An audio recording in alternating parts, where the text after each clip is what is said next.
Well, hello everyone. I wish you all a very happy Women's Day. I'm so happy to have you all here. On behalf of ISM India, we sincerely thank you all for joining us on International Women's Day 2024. And as you're aware, the theme for this meeting is to invest in women to accelerate progress. And there can't be any better career than procurement and supply chain, which covers nearly 70% of total spend for most of the major companies. As we all know, Distraga vídeo. as we all know, there is a big need for diversity in this field. So, on this International Women's Day, we must recognize the profound impact that women have had and continue to have in this world of procurement. So I'm very pleased to inform that our keynote address will be addressed by Ms. Shilpa Batra, who is a director at SAS and AI Transformations, Electa, USA. She has been actively involved in leadership team for Society of Women Engineers in Austin, Oregon, and Boston, and is also a president for the Harvard Business Society. So with this, I give the floor to Ms. Shilpa Batra. Please continue, ma'am. Thank you, Kirti, for the warm introduction there, and happy International Women's Day to everyone. I'm very excited to be here. I'm going to ask if someone can please share my slides for me as I'm having a few difficulties. Thank you. So I think this is an exciting year. Get next slide, please. I think this is an exciting year. If you look at the data set in terms of where we are in terms of the women workforce and inclusion into supply chain industries, you can see that this has been a strong year, 2023 leading into 2024, across all aspects of the career change from start, mid to executive level. There has been, an increase in terms of the level of or percentage of women in terms of that ratio and workforce of supply chain industries. This data set you're seeing is, mind you, take it with a grain of salt. It is primarily for North America, so I know the numbers will not be necessarily as high that you're seeing here, the 41% in terms of the total workforce, total supply chain workforce being females in perhaps India and other nations, and even across all different industries, it won't be that high consistently. It might, in fact, be closer to the 20% range. But what I'd like for you to all take away from here is two things. One, that there is a consistent progression in terms of the females entering the workforce and retaining themselves in that workforce. So I do want to spend a little bit of time in terms of why this is important. Being not only, I think there is obviously a high percentage of individuals that start off in the supply chain industry, and over time, a lot of females tend to move on to others because of the gender gap and what that all entails. And we'll talk about that in a few minutes. But what I'd like to encourage people here to see is that I think that mind shift is changing, and the supply chain workforce in terms of females continuing to pursue that into mid or executive level careers is certainly increasing. And we're seeing the benefits of that, right? There's a lot of research, if you look into it, that organizations that have a stronger percentage of females in their supply chain workforce tend to be more profitable. And so I'd like to really encourage you in terms of looking at the statistics and how that matches with maybe any fears that you have or any concerns that you have as far as continuing in an industry that is certainly one that's profitable for the organization, but I also think one that is very fulfilling and progressive for females who want to stay in that industry as well. So with that, like I said, I think, knowing that there is a lot of value that females bring to the industry, women are very, very important in terms of that strategic competitive advantage that they bring to that organization. As I mentioned, I think we bring a competitive advantage, and I think the reason for that is three primary things. Thank you. At first is we tend to bring a very diverse perspective. I think we're just inherently born with this ability to really always want to try something new. If you think about your younger years, it's always been like that. But I also think as we progress in our careers, it's that mindset that I think really gives us that competitive advantage. We challenge the legacy mindset. We ask questions about why are things the way they are. There's also this willingness to know that if there's regulatory mandates that apply to your organization, we're a little bit quicker to adapt to those things because we can see the bigger picture.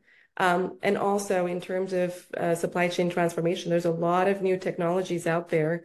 And I know that there could be lots and lots of discussions around that, but you think of AI, you think of big data, IoT, or labeling, technologies, which is a big one as well. I myself am in that world of AI, right? So I see the disparity in terms of females and males in that discussions. And because the topic is still relatively new, males tend to question it a little bit more, which is healthy. That debate is healthy. But I think what females bring to that conversation is the ability to be able to see how it all comes together with such new technologies. And I think having that makes it a little bit more convincing in the team to really adapt to and take on those new technologies. Second, I think the higher EQ and the behavioral propensity we bring to the team, that's just in us, innate in us, right? So use that to your advantage, I would say, if we're not doing it already. Like I said earlier, I think when we sit in a room, we have the ability to really see the bigger picture. And with that, I think it brings to us that if we can really take that view and also speak up a little bit more in those discussions, I think we bring credibility to those discussions. And that helps you go from that start of your career in supply chain to more of that mid to executive level career growth. So speak up because you certainly have the ability to see where that conversation is leading to. And also, I think females have a tendency to really thrive in an environment where you can break down those silos and also coordinate with teams. I think, inherently do well when we talk to each other. Think about it in personal lives, right? Our kiddie parties and what's that, but it's the same thing as far as professional too. We do much, much better when we bounce ideas off of each other. And so with that, I think with that, we are able to really connect the dots, and supply chain being a world of connecting the dots. I think we are able to bring that transformation quicker to supply chain organizations. And lastly, it's just good business. Much of the supply chain organizations are in the retail world, commerce world. And so with that, consumers of those industries tend to be females too. So I think we understand our consumers better, and in terms of what pace we need to move as in terms of an organization that needs to deliver, both in terms of technologies that we use, in terms of innovation that we need to use, that resonates with our consumers. I think we're able to understand that better because we're able to connect with our audience much better. And also, as organizations get more global, we're able to break down those silos where processes don't have to be so disjointed. We look for those opportunities where, again, we get to cooperate together and streamline and standardize our global supply chains, which is another one. So I think all in all, these three things are competitive advantages, and we should always keep this in mind as areas that we bring to the table. Next slide, please. Thank you. So with that in mind, I think it's important that, like I said, closing the gender gap, it's going to take some time, but those statistics you saw are what they're showing as that projection, where if you stay in the supply chain career, I think you really have an opportunity to grow. But it takes a few things to keep in mind as you grow. The first one is a mindset shift. I think there's this tendency that before we make any decisions, we always tend to be needing entire data set in order to speak confidently about it. And I think we need to get more comfortable with the uncomfortable, which is that it's not really about the gender. If you think about the characteristics of how typical males, make decisions versus a typical male will probably go into decision-making mode with 80% of the data, while a female still looks to make sure that they have all criteria considered before they do that. And I think we need to change that characteristics about ourselves to really be okay with the fact that, as long as you're making a decision you feel confident with, and if there is anything that needs to happen post-decision, we usually are pretty good in taking action to that. So make sure that as a characteristic that you're building in yourself, or in terms of harnessing, be okay with decision making and being confident with those decisions. And with that is also, like I said earlier, I think it's really is about another characteristic where we don't, even though we have the knowledge, we have the ideas, we don't contribute to discussions. There's this tendency it's called the imposter syndrome, which many of you probably know and are shaking your heads. We tend to say, okay, well, this person already spoke my idea, so why do I need to say it again? I think that reinforcement is important. Again, it builds your credibility, but it also just goes to show to the room that you have the ability to contribute. you're in that room of that discussion for a reason. So bring that value into it. And I think the more you speak up in those discussions and be more comfortable with the uncomfortable, that credibility builds with the entire team. And it also allows you to grow and be more confident as you take more decisions and bigger decisions impacting your organization and supply chains. The other one would be, I know everyone has a busy, busy day and busy lifestyle, but leverage the organizations and the tools that you have around you. And I think today is a prime example of that, right?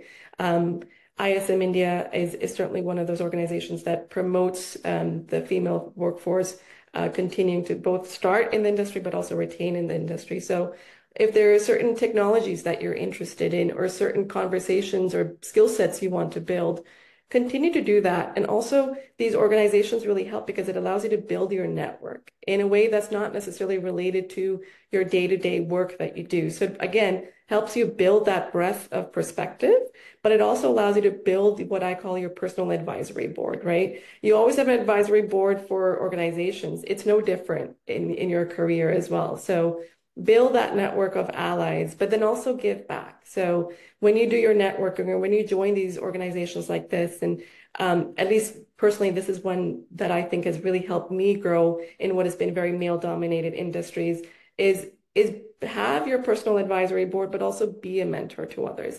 I think giving back also helps build in other ways because it reminds you as you go up in the organization or in your career, what it is that individuals that, you know, are either in your team or at the beginning of the career, what they need, because that was you at one point as well. And you tend to forget what those challenges are. So in order to build strong teams yourself, you have to be able to mentor and keep that perspective in mind as well. So I think that's important. And again, with supply chain organizations really looking to transform from a technology perspective, another way you can close the gender gap is by developing that technology skill set. So many of us in our supply chain teams come with a either a commerce background or from an engineering background. And I think we have another advantage there is that we tend to pick up new skill sets quickly. And that is a known fact too, right? As we look at just the last few years when we talk about AI and new technologies in the big data world, it is very much known that there is a skill set lacking in this industry. And I think we as females, because we tend to adapt technologies quicker, we should look for opportunities where we can learn those or get trained in those skill sets. Again, bringing something new and valuable to the table. And lastly, I think there is value in also understanding some corporate policies. So make sure you build your allies in terms of human resources and individuals and team members that are really working on those corporate policies because there's an option there in terms of if you, as you grow in that career, you get to influence some of those corporate policies. And I think us being females really do well with multitasking and so forth. But we need to make sure that there is a sounding board that allows us to have flexibility in our working operations and our onboarding practices too, right? There's a tendency for, oh, you'll just learn when you join, right? And I think there is certain excitement in that, but also I think it's important for you as you grow in your career to influence those onboarding practices. So females looking to get into and are in the start of their career in supply chain also get to get a little bit more confident in terms of what is the organization about, how does the supply chain operate for that organization, and again, being able to contribute better because they then have that knowledge. Next slide.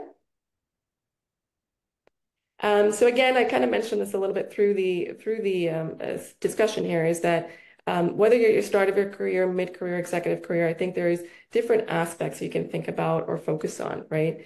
The first one, if you're in the start of your career in supply chain, I think it's so exciting. There is so much that I think the supply chain workforce has to offer, especially if you're a candidate from STEM or STEP in engineering or production, which is where the world I came from. My first job was manufacturing, working on the production floor, which was very, very male dominated. But I think what I just had was so much exposure to me in terms of which aspect of supply chain did I really want to pursue. So you have the ability to not really be pigeonholed from the beginning. And I think that's really exciting. And also just keep in mind that as you're looking to expose yourself to all aspects of procurement and supply chain, that you also continue to keep the mentorship in mind. So find your allies, find your individuals, both both male and female, I would say, right? And all different aspects of where they are in their career. And if you're in your mid-career, which I think is most of us, think about the fact that most of our organizations that we work for are really Industry 4.0, right? We're looking for those transformations. It's not about the small growths anymore. It's about how do we go from that 2 to 3% growth to more of that 10% growth in our organizations. And I already mentioned females workforce really contribute to that profitability. But again, take advantage by building those skill sets that complement that Industry 4.0 theme that we've seen again and again. And then again, don't ever forget about building your allies, whether they're internal and also external through organizations like this. I think a lot of my allies that I built and mentorship I built was through SWE. As I mentioned, I've been a chairperson for SWE for many years now, and I think a lot of my growth outside of the organizations have come through organizations like this, which really help you grow. And then lastly, if you're in your executive level, which some of you I know are as well, and I'm excited to see you on this webinar, I think it's great to see that contribution, is really just continue to promote supplier diversity. I think we forget about that. We tend to focus on really just our organization and diversity within our team, but there's also your supplier diversity. So continue to echo that theme with the vendors and the suppliers that you're working with. I think that also goes to show what how the company can grow even better. Lastly, I think there is an ability to make an impact with sustainability efforts as well. I think that is one that most of us really understand and again have a competitive advantage over. And it's another theme that we've seen in supply chain and procurement. So again, take that to your advantage in terms of how do you build on that trend and the ability to try really promote that as well. And again, there's policy changes. Those always take time.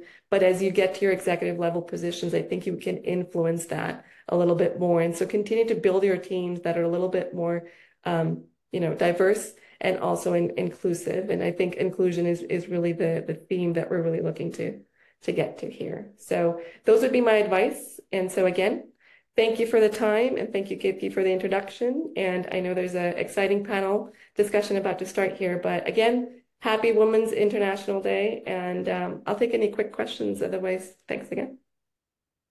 Thank you so much, ma'am, for your inputs and your kind and encouraging words. I'm sure for everyone, it was very much, it was very valuable.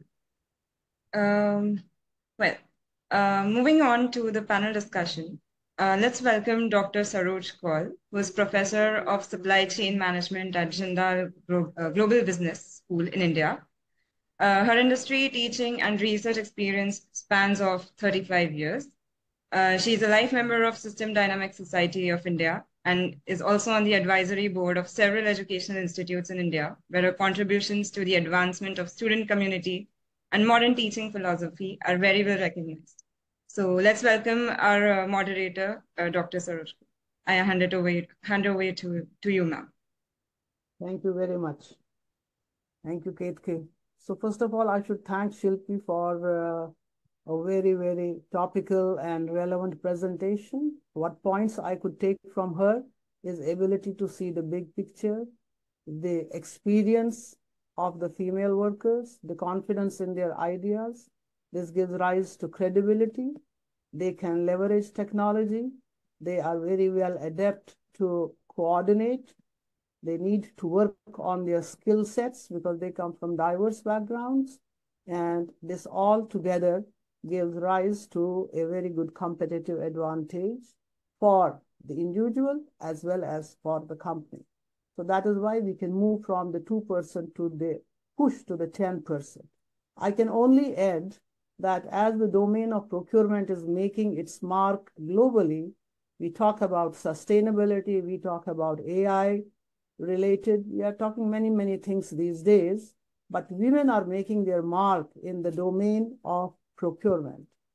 So today, women procurement officers significantly impact the crafting of the present and future of procurement, supply chain logistics, and beyond. So let me talk about some impressive and inspirational global faces. So these are Chief Procurement Officers at the Bank of America. She is Tharian Thomas. At Boeing, Jenny. At Starbucks, Ben Strawn. At PwC Global, it is Florence. Then at Nike, it is Natasha. Cisco, it is Alexandra. So we have the head of the chief procurement officer at PepsiCo as Melanie. Then at Nestle, this is global again, we have Patricia. And at Google, which is number one, considered as number one, is Jennifer Mokri. So these procurement leaders oversee some of the most critical aspects of global business, including what we call today as the ESG, environment, social, and governance. They also look at diversity, equity, and inclusion, because that is now taking up a little bit prominence than it was earlier. And they also talk about, they have in their portfolio sustainability. Thus, in the past decade, as very well Shilpi has shown the first picture of her presentation. So as per multiple reports, I could say Procurement Leaders 2023 and some of the US Fortune 500 reports, we have witnessed renewed interest and effort in increasing gender equity and positions at the board level. However, globally, this figure is reported as 14%. So these are low levels, and they are due to the fact that women account for, looking at university, it is only 37% of university procurement students out of that STEM gathering, and 41% of global purchasing institute members. So we have in these purchasing institute members, several of them, and the reports say that it is still low. So what is also noticeable is that procurement levels are not merely low, but also lower than in another professions. This was also vividly clear from the graph that was presented to us. So accordingly, if you look at the US database and the Office of National Statistics, their website tells that they have a comparison also. They say 23% of UK marketing directors are female. 24% of UK law firm partners are 25%. The US accounting firms is very low at 20%. And all of the US human resource executives reported to be female are at 55%. So thus it corresponds to the 41%, 44% that Shilpi mentioned, and what is available on the website. This statistics is extremely low when we consider procurement officers' visibility in India. We do not have any specific male to female ratio in India, and a case for diversity can arise in the Indian context, and same is being explored nowadays with a group of people. With that background, through the auspices of ISM-INDIA, which is a pioneer in getting supply chain and procurement, in particular purchasing activities, strategic procurement to the people around in India, we have a fantastic panel today to discuss some issues that assume priority in this domain.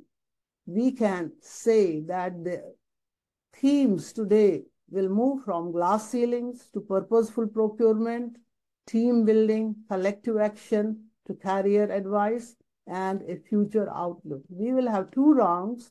Each esteemed panelist shall respond to one specific question in the first round, and then in the second round, we will have a quick follow-up question for some members as per the time that Ketki provides to us.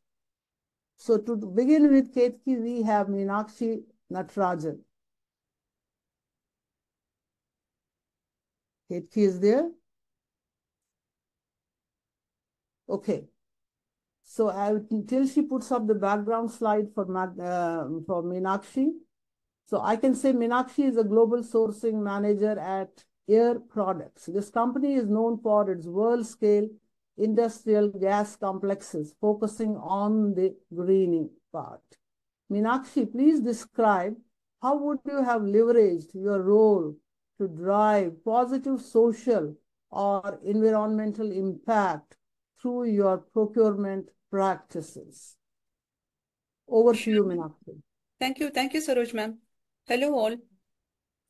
Supply chain being the primary interface with the upstream supply chain division, the procurement function has a very important role to play in shaping an organizational, social and environmental impact, both directly through the purchase decisions and indirectly by influencing the product designs.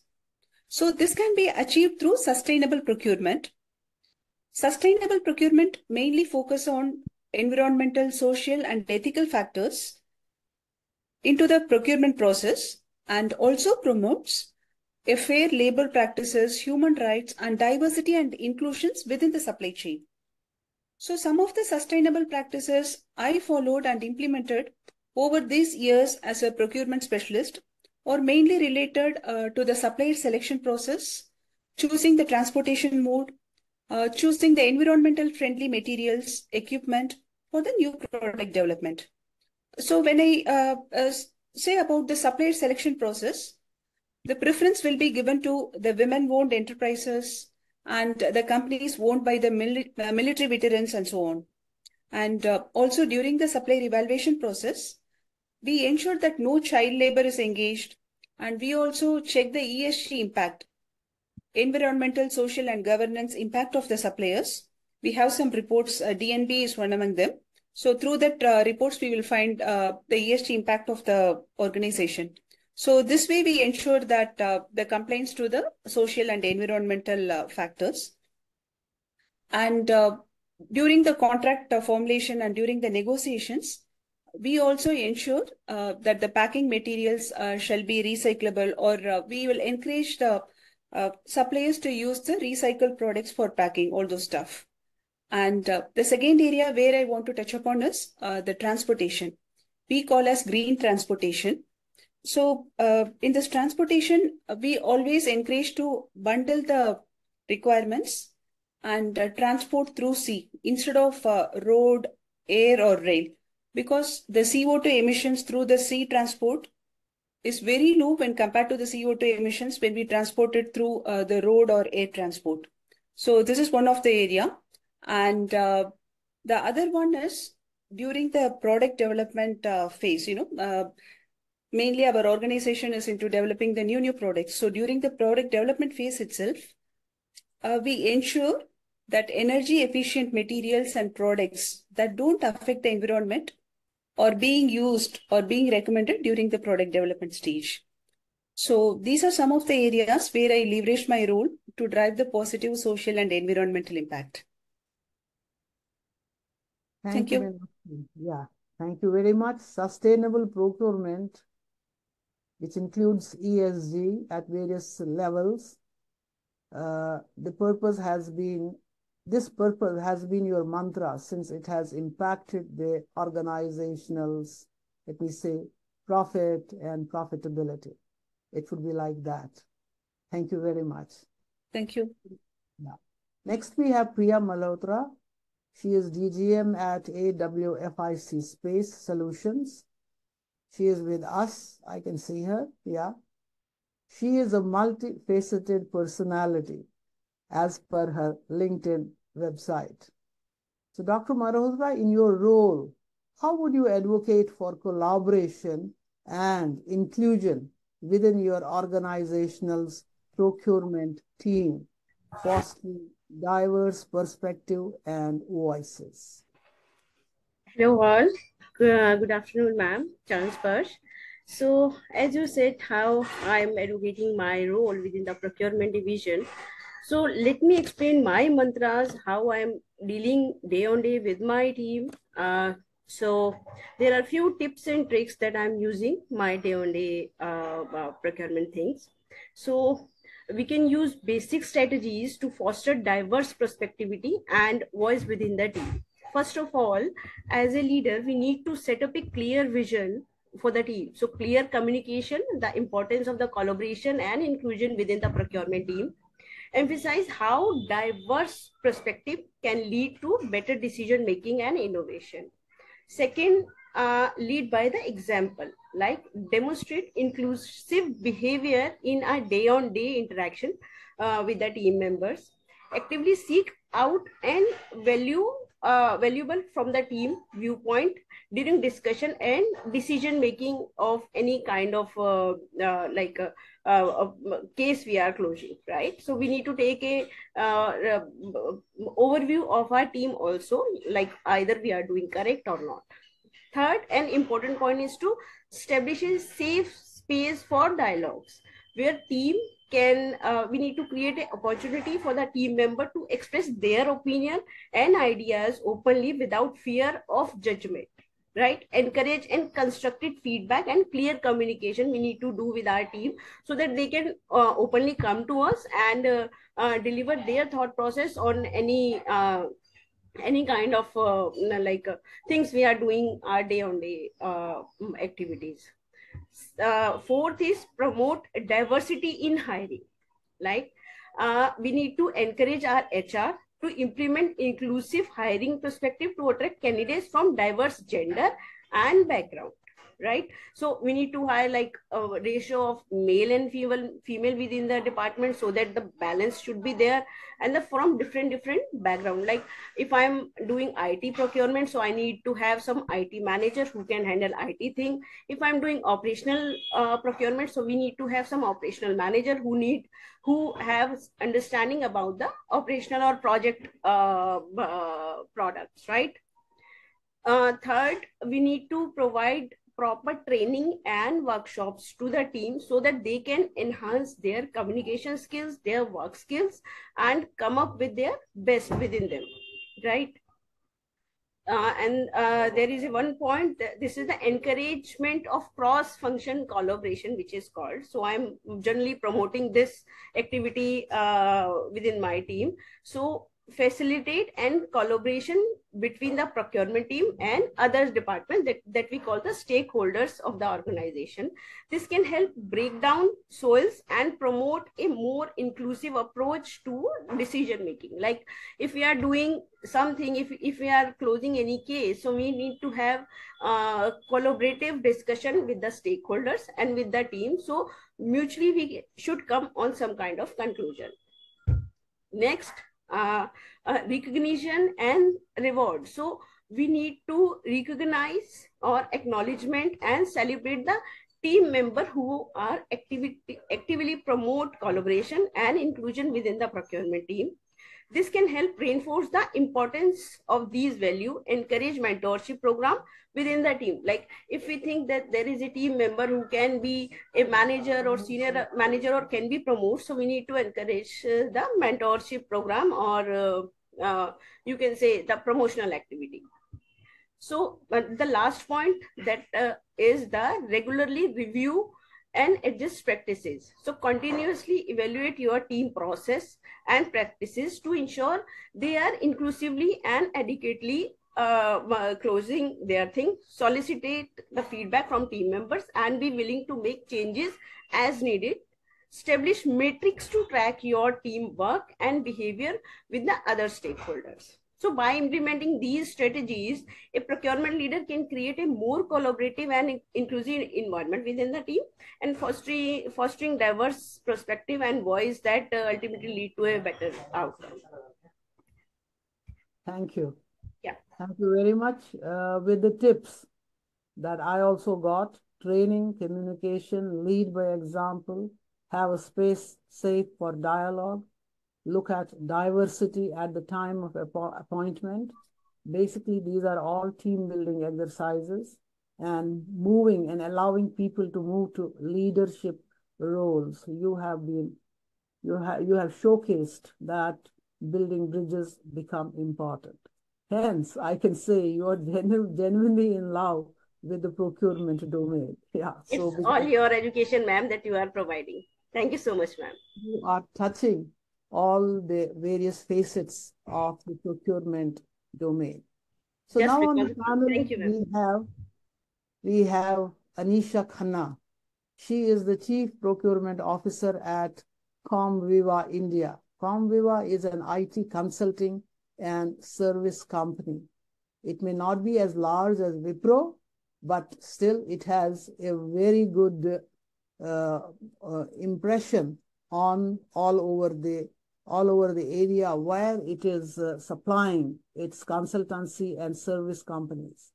So for myself, as Saroj Kaur, I have been a practitioner. I have worked for 20 years in Bharat Heavy Electricals. Then I turned into a full-time academician. The question that I plan for Anisha, because it has left still a doubt in me all these 30 years. I started in the contracts department, so it was not like that. So I ponder and want to ask you a question.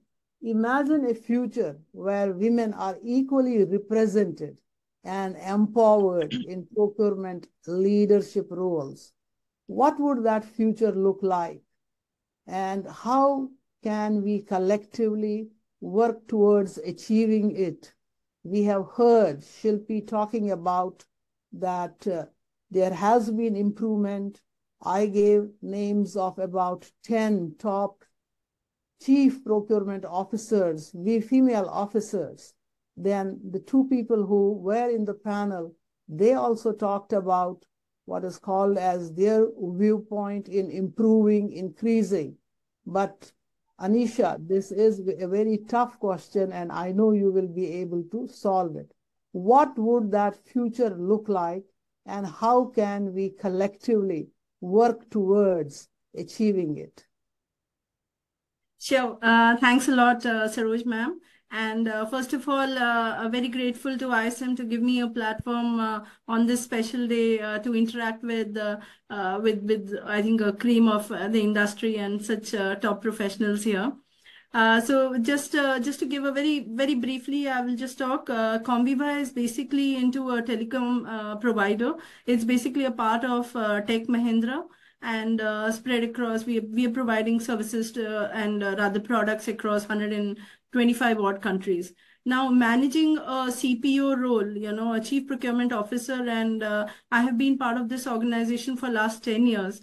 I would say that as a woman myself, it has been absolutely exciting. You come across various streams. You have, like, I think, again, I'll refer to a lot of points Shilpa had presented in her presentation. She talked about some of the, functions which are still heavily presented by women, but some are not. And I think procurement is still somehow, moving their way up. Before I answer your question, I just want to share a stat here, very similar to what Shilpa mentioned. So this is, I hope everybody can view this graph here, right? So can everybody see my screen? Yes.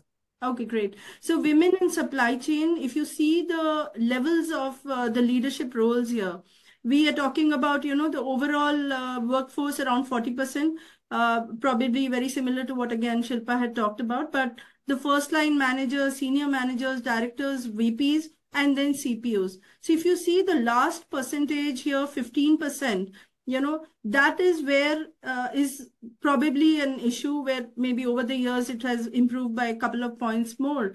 And again, alluding to what Shilpa mentioned, that worldwide probably 20%. So stopping my screen sharing. So if we have to really bring in women in this industry, so, we are 15% at the top level. Yeah.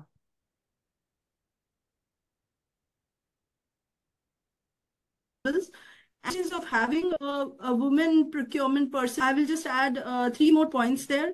This was, again, as part of the Women's Day. We get a whole lot of congratulatory messages. So I got a message today where there were 3 key attributes and key qualities of women which were highlighted very strongly. A, very fine decision making.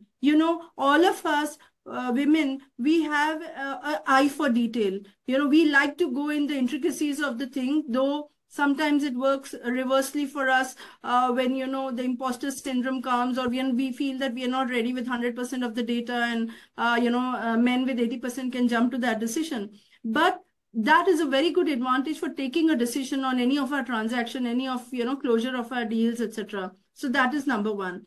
Number two is the empathy, again, alluding to, what Shilpa had mentioned, but that is a very, very key quality. In fact, today in my organization, I heard my CEO talk about it in one of these meetings. And he said, this is something which we really, bring on the table.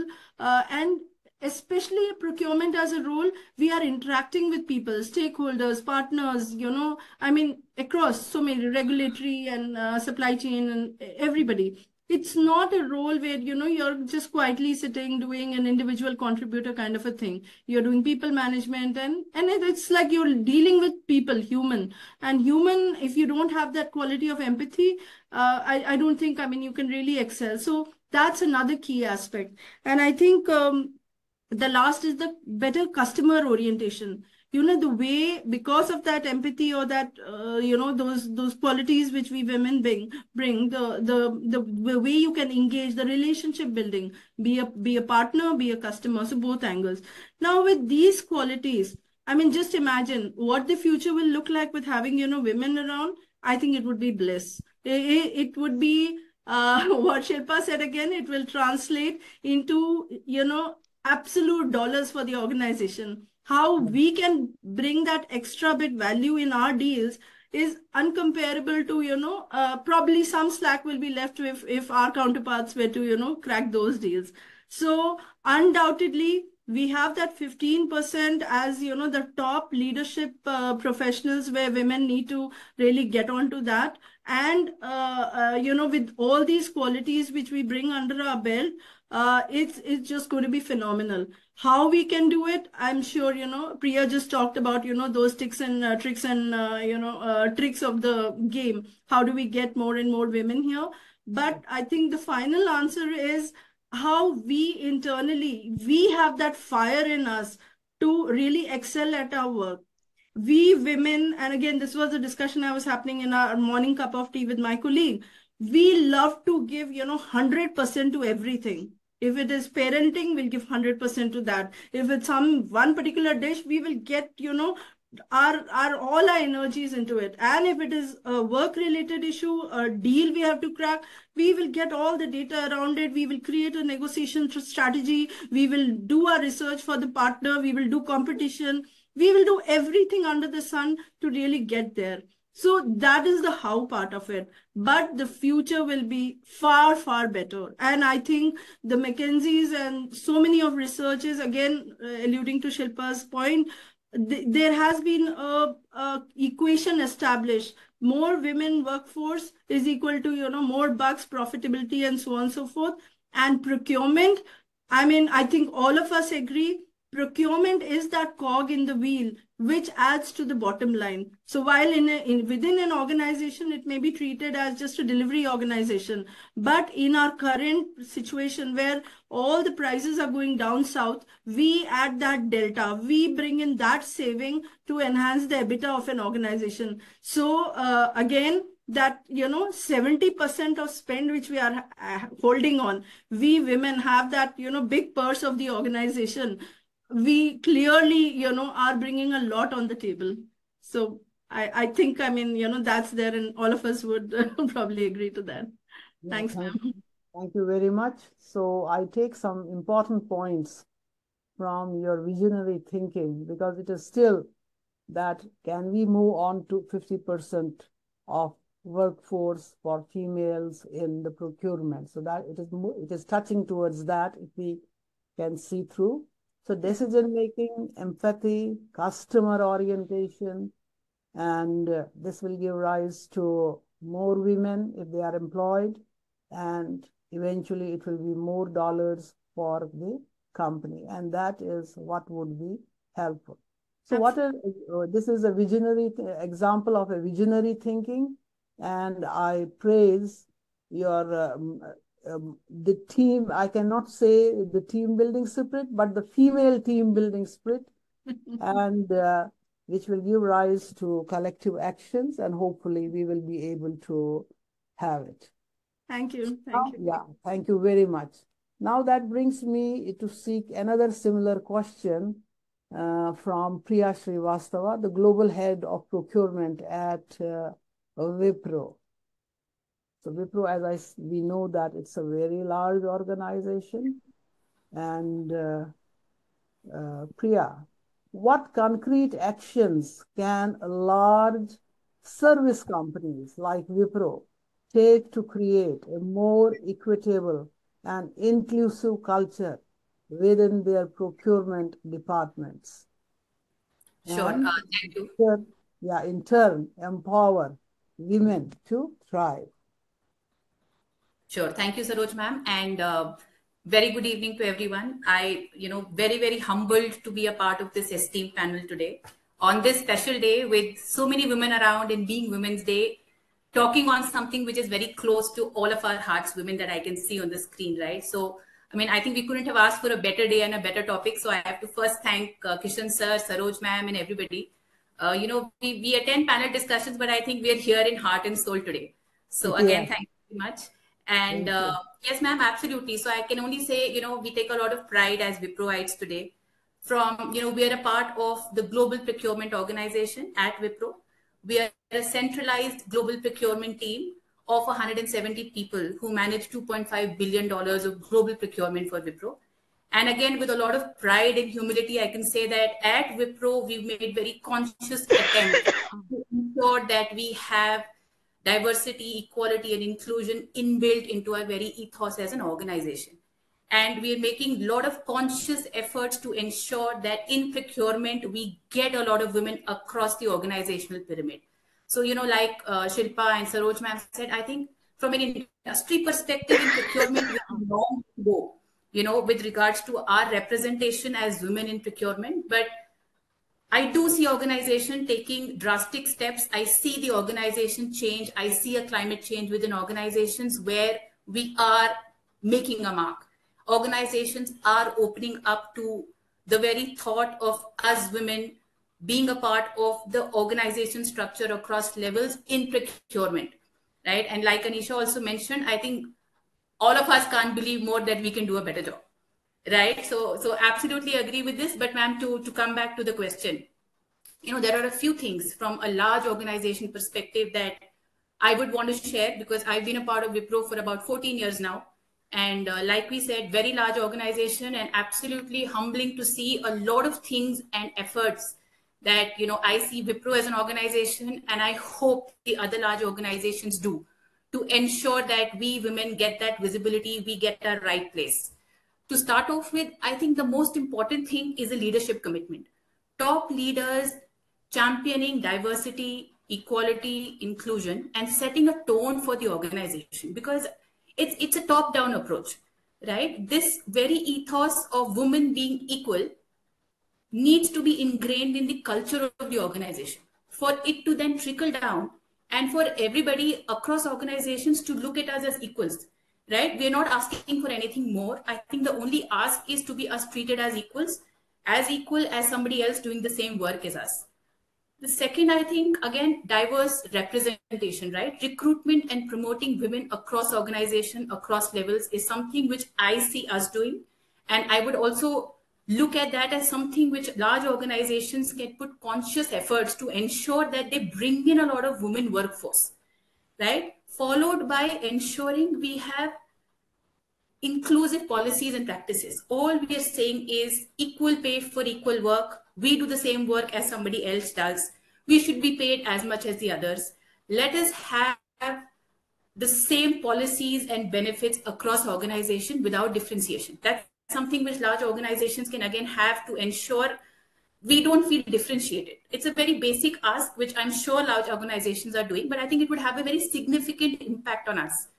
Something like training and development is again, something which could help us, empower us to do better, to grow. It could fuel our engine to ensure we catch up in the race against the others, right? So offering training programs, especially to raise awareness of unconscious bias. I think it's very important that the organizations have this reinforced within the whole organizational climate for everybody to know that there is something called unconscious bias. They need to provide platforms for skill development to us as women, where we can enhance our skills, gear up and ensure that we are at par or better than the others who are working in the same field as us. So here again, at Wipro, we have something called a Women Leadership Program, where every quarter, women across teams, across countries, across verticals are identified as potential leaders. And this is not senior level. I'm talking right from a junior level. You identify, give them a platform to come on this training platform, gear up for the next level. Mid-level, again, there is a different set of trainings for them where they come together. Then they are trained and equipped to move up to the leadership level. At leadership, again, a lot of pride, a lot of women leaders in Wipro at a CXO level. Regular training, and I'm very sure you'll see them as CEOs of companies very soon, right? Our CFO is a lady, and I'm very sure very soon you'll see, one of our upcoming CEOs also being a lady. So like I said, these are very conscious efforts that large organizations can do. Most important, I'm talking for all of us here. I think for us as women, we need to feel safe.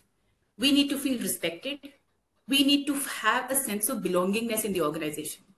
All we are asking is to be heard, is to be given an equal platform, is to be given an opportunity like somebody else to prove our worth. If the organization gives us that platform, like all of us truly believe, we can do better, right? It's just about getting that platform in the organization for us to prove our worth. We're not asking for any favors to come. We're only asking for equal opportunity. So that is something, again, which organizations can give. There are, like I said, we need to have a sense of belongingness, right? I think studies have shown that it's employee retention, which is more important. And it's not just the money that people change organizations for. It's for that sense of belongingness to the organization. So if an organization can make us feel belonged, by taking care of us, ensuring we are heard, we are as important as somebody else, give us basic facilities like childcare services, childcare facilities, medical facilities, take care of our, there could be certain requirements because like all of us know, right? We wear 2, 3, 4, 5 hats at a time. We take care of family, we have kids, we take care of, the in-laws, we have parents, we have work. All we want is a little flexibility. If organizations can do that, I'm sure there's nothing more we can ask for, right? Ensuring we excel, we continue to deliver. It's just that little flexibility that organizations can give us, which would again give us that sense of pride and belongingness and ensure we are with organizations for long. Like I said, 14 years in Wipro, and I proudly say I'll retire from here because you can't ask for a better work culture for women in this industry today, right? So that's all I'm saying. Last but not the least, I think we should celebrate diversity, right? We need to have platforms. We can have events, we can have awards, we can have recognition. Let the woman's work, let her achievements be displayed to the larger world. I think it's very important to have that encouragement, to you as a person. I'm talking for myself where I've had multiple platforms where the organization has showcased what I've done. What a sense of pride, right? And what a sense of happiness, joy. Ego is a very strong word, but little bit there that, you're as good or if not better than the others. So ma'am, just a few thoughts which I feel larger organizations can follow and ensure that women belong to the organization for long. Thank you. Thank you very much. Again, an example of visionary thinking. I do believe that multiple actionable steps as a top-down approach, when you look at DEI, diversity, equity, and inclusiveness, can lead to organizational change that can create more equitable and inclusive culture within the organization and especially within the procurement departments, be it Wipro or any other company. The programs that you mentioned, like women leadership, sense of belongingness, celebrating diversity, is really one or more ways in which female leaders can be, or female employees can become what is called as more aligned with the organization. I now give you a very different perspective, because I have been for the past 2 years looking at inclusiveness and we have been working with a few companies in the Bay Area. So they have a pledge 25 by 25. This promises to focus on having 25 female workforce by 2025. The example is Twitter, Boeing, Air Alaska, and 12 other companies. So it is still in the nascent because of the Twitter problem, because it changed gears. So now the other companies are taking up, and it is vividly seen in Air Alaska. So we have been able to develop a model for them, and that tells them whether they are on the right track, that 25% of the workforce are female. So if companies like Wipro here that we did talk about, and if companies put in some policies specifically, because this is a very closed domain, procurement department and procurement only, we are looking at that. But there are many people employed in this area, and there are interactions with across so many other companies, etc. So if something actionable, such actionable steps can be taken for employing women in the procurement departments, it would reflect on having a specific company policy. Hopefully in the coming decade, we will be able to see some women-led companies in India. Let them be at a smaller size or larger size, global.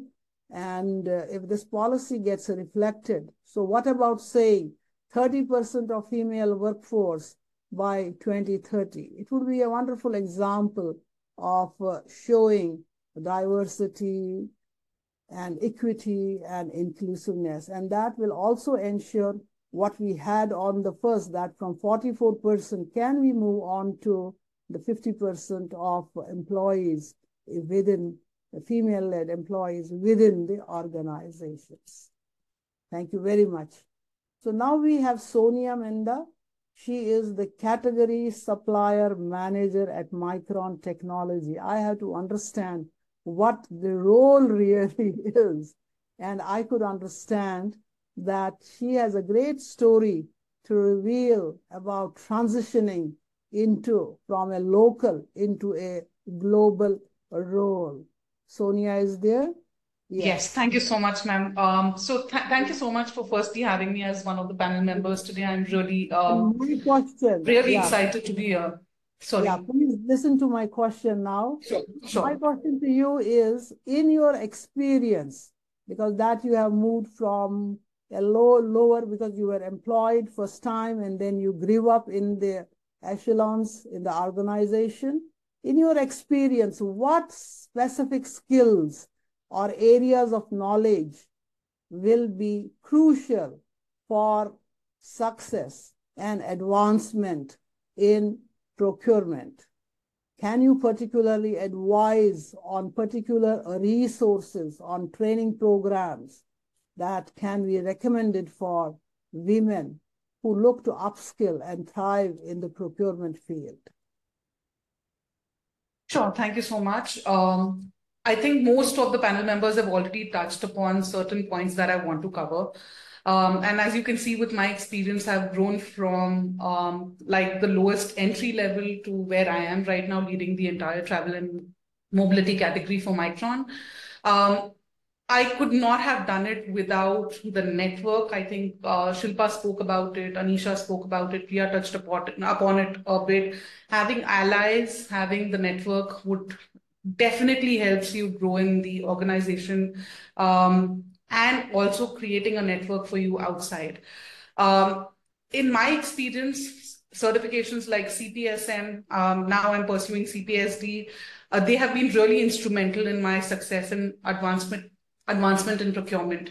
Not only have these certifications equipped me with essential skills of strategic sourcing, supplier relationship management, contract negotiations, etc., but they have also helped me give a comprehensive understanding of the principles. Not that we don't understand that when we work on this day in and day out, but when you're doing these certifications, it gives you like a different perspective that you can apply to your role and effectively contribute to your organization's success. I would just say that, the thinking out of the box has really helped me by doing these particular certifications. And for women who are wanting to excel in the field of procurement, which is obviously a male-dominated field, it is crucial to proactively seek out resources, which may be internal resources in your own organization, or it can be outside external resources as well. It can be training programs that can enhance both your technical knowledge. I think Shilpa touched upon this a bit. Not only procurement or, understanding finance and all that will help, but also doing something like AI, understanding data science and all of that also supports you in terms of enhancing your skills and knowledge. Apart from technical skills, I would also say leadership development opportunities are a must for every woman. Like, I think Priya touched upon this a bit as well, saying that you should recognize, I think Wipro does this really well. They identify women who are next generation leaders or next leaders. I think we should be giving more leadership development opportunities to women within organizations. And I think Shilpa said this really well. We need to be more vocal. We have the ideas. It's just the imposter syndrome that holds us back. And I think we need to be more open and not shy away from asking the necessary training or support that we need. It is essential to advocate your own self, communicate the importance of personal development to your managers, and most importantly, seek out for mentors in the industry. If you can't find mentors within your own organization, I'm sure we have a pool of women outside. LinkedIn is a great resource to find people, reach out and ask for mentorship. Specific training programs that I would recommend would be your online courses. I think ISM does a great job of workshops and conferences that you can attend. It'll help you create a network. That's where you can actually reach out to people and just ask for mentorship focused on procurement and supply chain. Apart from that, in conclusion, I would just say obtaining certifications definitely helps. Not only does it enhance the value within your own organization, but outside as well. It can create advancement opportunities in case you're looking to move out. I think that's a great way to advance your career in procurement. Invest in yourself. I know we have like a very busy lifestyle. I know we have multiple roles to juggle within our own life, like your personal life, your professional life, but take some time out to do your professional development. And that's how you all are going to grow in the career in supply chain and procurement. Yeah. Thank you so much. Yeah, your example of skill enhancement in the form of certifications shall be a cue to many managers desirous of joining the middle and senior procurement positions. ISM India, ISM Global, we have purchasing level next, and we have procurement leadership as 4 important setups that offer several certifications to upskill. These are short programs and they are really very helpful to people, specifically the females, who can keep apart some time for their professional development. There is ample opportunity globally and nationally in this field. Women can take up procurement roles based on expertise and their experience. There are several senior level positions where you have to lead the teams, develop the organizational's purchasing policies. You have to look at supplier contracts. You have to analyze the markets. You have to look at quotes and bids and the service level agreements.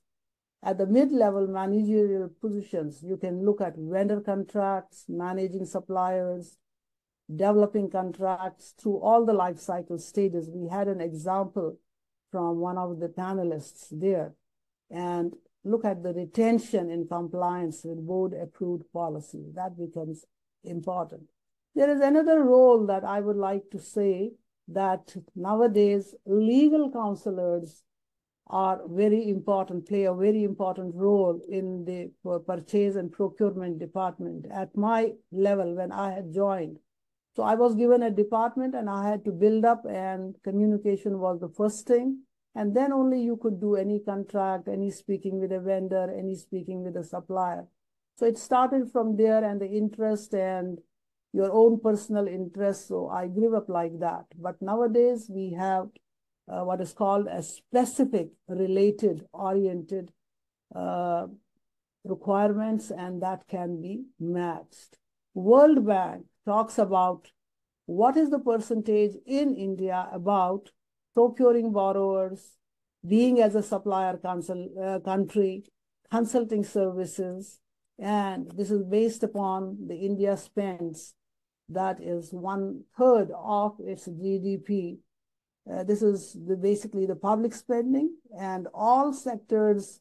So whether you are in a private sector, you are in a public sector, we didn't have anybody from the public sector here because that is really a male-dominated area domain, and we did not have on this panel. So mostly in the private sector, they are doing it. Okay, we have to ask how much time we are left, and we would like to conclude. Sorry, ma'am. We are a little out of time, so we can just take up questions from audience if they have any. Yeah, I would prefer to now throw open questions to the audience, and panelists and myself can answer to them. Over to Guys, you. if you have any questions, kindly unmute yourself and please do not hesitate to ask. You can just take up one or two questions for the panelists. Okay, so we have 91 people, so we would like to have somebody speak up a question, and we would respond.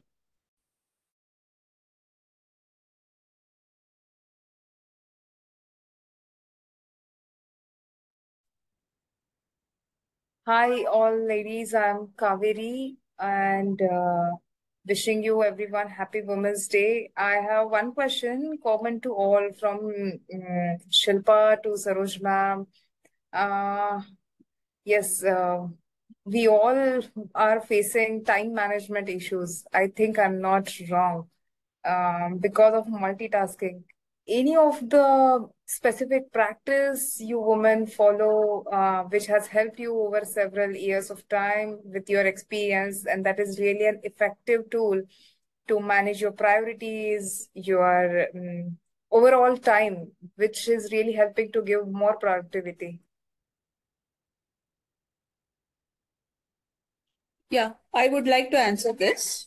Even I was facing the problems with the time management some time back.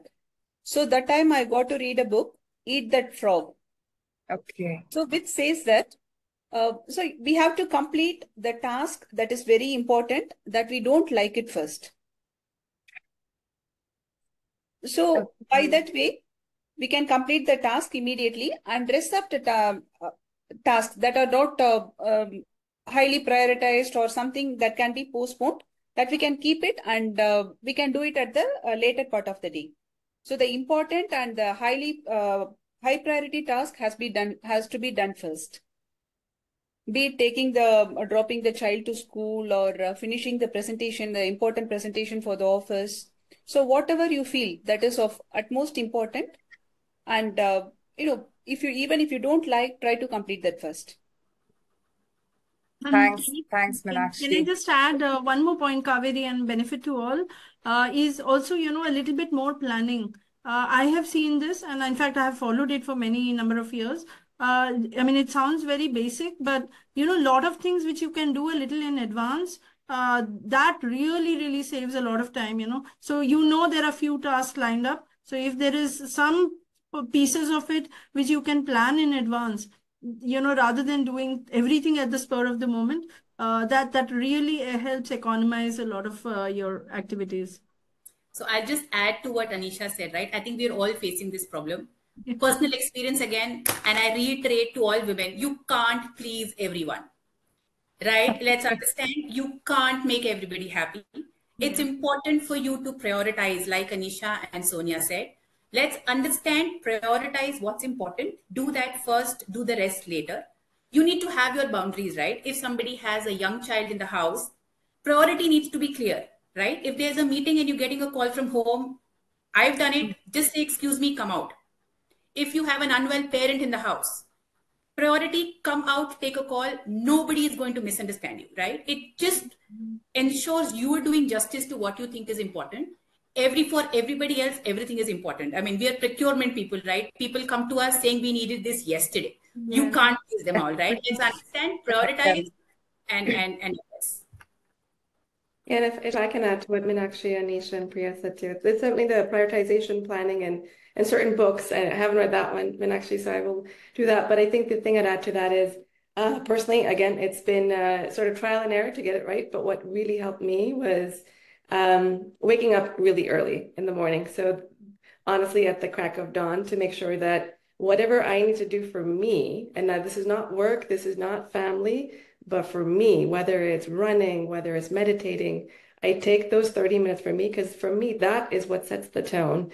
And certainly the prioritization and planning, and making sure you have that in place too. But giving time to yourself, I think, really puts you in that mental space to feel like you can accomplish what you need to. So that's all I'd add to that.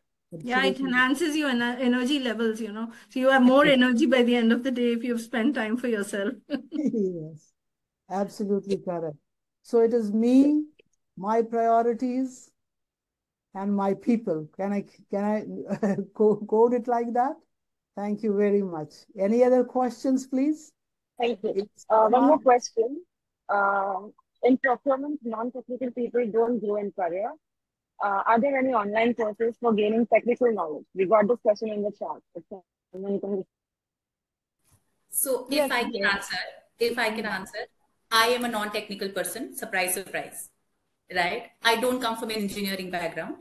I've done a bachelor's in business management and an MBA in marketing HR, and I'm in procurement today, right? So it's just about learning and growing, so it's not that you need to come with a technical background to make a place for yourself. Even when we interview people, I'm sure the others on the panel can vouch for it.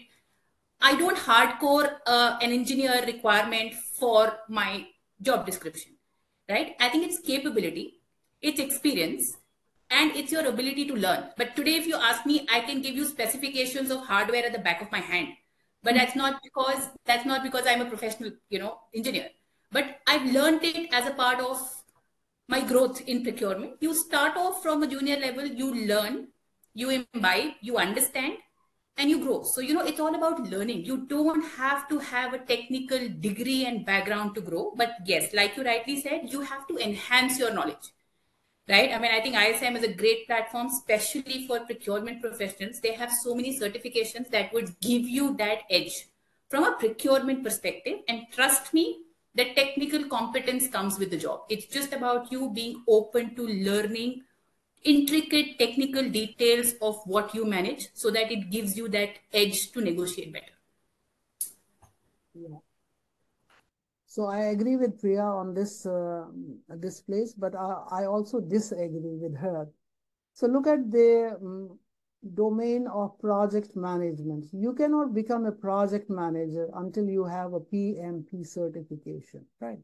It's very important, very essential to understand what are the dimensions inside that domain. Similarly, for procurement, it is also like that. It is very difficult to look at for example, a person who has joined ab initio, and he has learned, how will he go into looking at the intricacies of building a contract? So it is learning by doing is there, agreed. But eventually what will happen after this workforce in the procurement area is stabilized, the companies would eventually be looking at certifications. They would be. We do not have any specific nowadays, but even if you have a smaller certification, that puts you at an advantage with respect to the other people. So I would encourage, again, to go into some sort of certification in the procurement department. But eventually, after 10 years, World Bank will come up, hey, do you have the certification for procurement? We would then put you onto the role of the CEO, Chief Procurement Officer. It would happen like that eventually. This time, take it easy, do a certification and move ahead.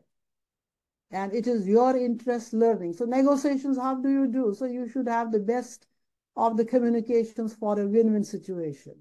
So you have to understand the supplier at the same time as well as your buyer at the same time. So you have to move ahead.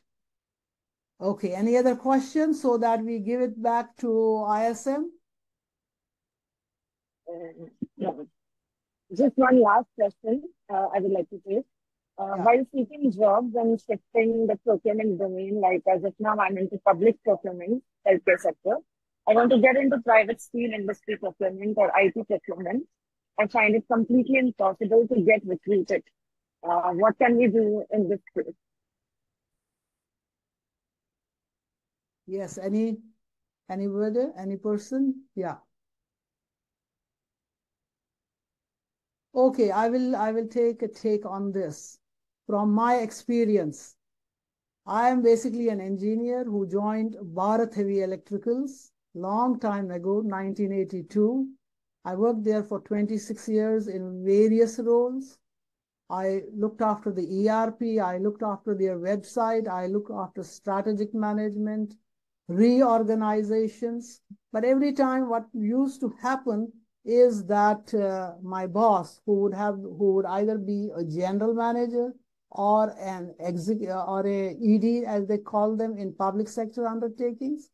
So they had a little bit soft corner for me. Hey, she will not be able to stay with us after 8:30, or we will have to have a driver for her to take her back home and all that. But when I understood that they are doing partiality to me, what was that very important thing is to learn the nitty-gritty and be smart and get the job decision making, because decision making was very important.